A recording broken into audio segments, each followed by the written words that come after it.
Good morning mga lalabs. So ayan, nanay duty naman po tayo ngayong umaga. Ngayong Saturday morning. So ayan, laba time po. Oras po ng paglalaba ng mga uniform, mga damit. So may ang iba sa inyo siguro magtataka, bakit naka-shade naman ako? Naglalaba nga lang.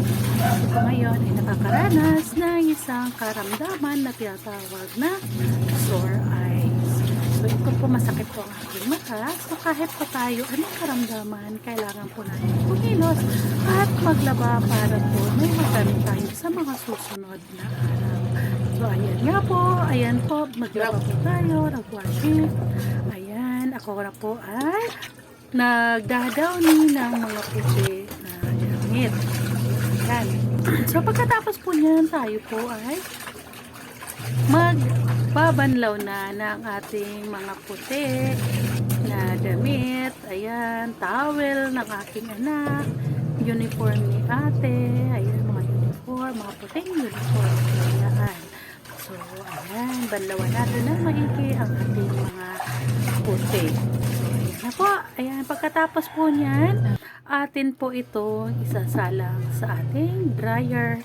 Nang sa ganon, hindi po ito, ay mabilis po itong matuyo, hindi po mangamoy. Kasi kung iaasa lang po natin sa araw, minsan po umuulan pagdating ng tanghali at hindi po natutuyo ng maigi. So, yan. So kailangan po natin i-dryer ng konti para nang sa ganon, after 30 minutes, tuyong-tuyo na po ang ating mga sinampay at pwede na po natin itong tanggalin. So, ayan, pinaikot ko na po ang ating dryer para maging mabilis po ang ating paglalaba. So, ayan na nga po, malapit na siyang matapos. Pagkatapos po niyan, ayan, tatanggalin na po natin sa ating dryer at atin po itong ihahanger ng lalo na po yung mga medyo malalaki, yung mga damit naman ng aking anak. Ayan po, iipit na lang po natin kasi kunting patuyo na lang po ito sa init dahil may init po ngayon.